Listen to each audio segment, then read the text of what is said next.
Rivian makes some good looking trucks, don't they? I love it. It's the best $100,000 truck you can buy for 80 grand. We've got the R1S here too, because that's what happens when you come to something like everything electric, the fully charged show. But what, just what, if I could see an R3?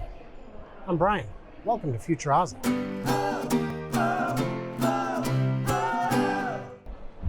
So yeah, the R3, it is here, and it is exciting. What are we looking at? Well, as usual, you can ask all the questions you want, and they will gladly answer them for you, but that doesn't mean they'll go on camera, because that's a different thing than you're talking to corporate, and it's a whole different thing. So you get some answers and you have to share them. That's what I'm doing. On this guy, it's more like a car. If you look at the R1S, you will see it is, you know, full-size SUV. It's a third row. The R2 is more of a baby SUV, more of a baby R1S. And what they mean by that is think like a Ford Explorer with 3 rows. Okay, now think Ford Escape with only 2 rows. That's the kind of size difference I've been led to believe we should expect. The R3 is a car. It's a car that just happens to be capable, happens to have all-wheel drive, off-road capabilities, a decent amount of ground clearance, more than you would expect from, say, a Model Y. These wheels are very big. I don't know how well they're going to survive into production. Maybe they will. But what I love about it is on the outside, you've got a small car, but on the inside, it certainly looks like you've got a big car. Now, you're going to still have some things that you want. You're going to have the panoramic roof glass, which is always fun. And lo and behold, I showed this on X. This appeared on John Gibbs' video, Dr. Know-It-All. We talked about this car. Nax. Oh, very nax. It's got that too. We did ask, is this placement final? And the answer is to be determined. It might be final. They might be able to flip it over to the other side so it could better take advantage of Tesla chargers, but all the new V4 handles have longer cords, and they're working on different configurations at charging stops. I was at the Five Guys in, I don't know, Bellingham, Mount Vernon, maybe Mount Vernon. There are a number of Tesla chargers in a pull-through configuration. So you can pull in, you can pull through. It allows you to get to both sides more easily, which is what you want to see. So let's get back to the Rivian here and see what we can see here. We couldn't find the backup camera, but we are confident it will have one. Big bold branding, this magnificent brake light, and yeah, rear wiper blade because the hatch is of sufficient angle.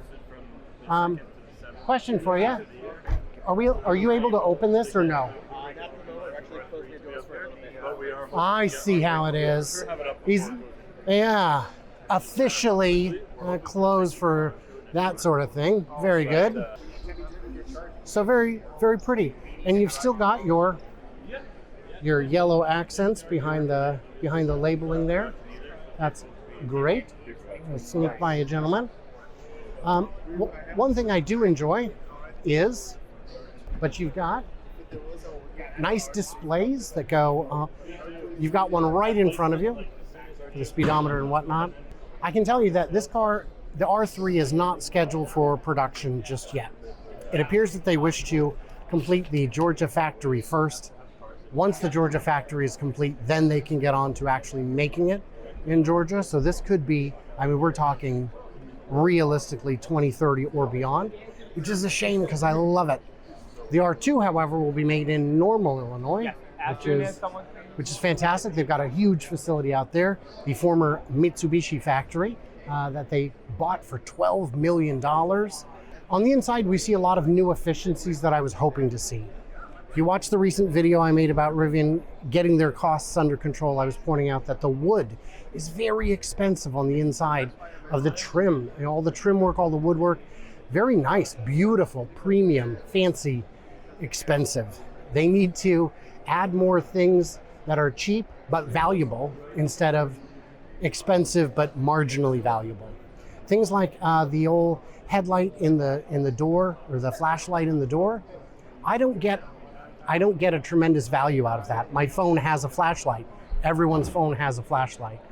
And if I had one of these, yeah, I can't think of a single time I would have used it, but yet it adds a tremendous cost in terms of engineering, because you've got to, it's not just the cost of a flashlight, it's the cost of the engineering, it's the cost of the manufacturing, it's the cost of the validation of the electrical system and the parts, the charging, and then of course you have to warranty it. So if that flashlight breaks during your bumper to bumper period, they got to fix it.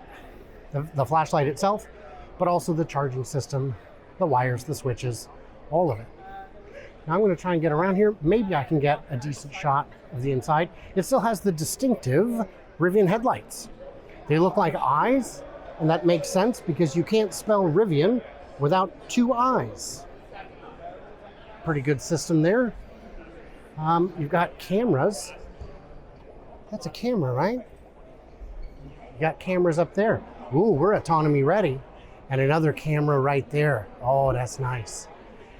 And then of course, big old infotainment screen.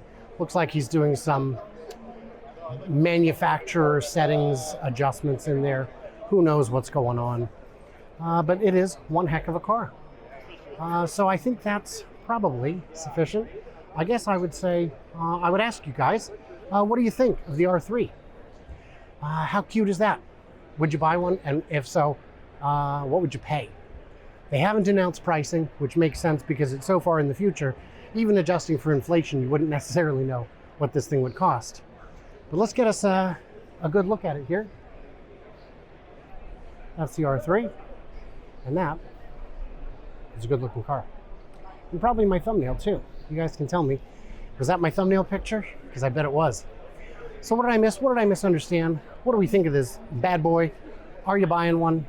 Yeah, everybody else like, subscribe, do the usual. A huge, massive, monumental thanks to my sponsors, my patrons on Patreon, my subscribers on YouTube, my channel members on YouTube rather, and my subscribers on X. Without you guys, trips like these could not happen, and I could not bring you the skinny. And I thank you guys for it so much. Stay tuned, stay juicy, and I cannot wait to hear from you clever robots on the Flippity Flop.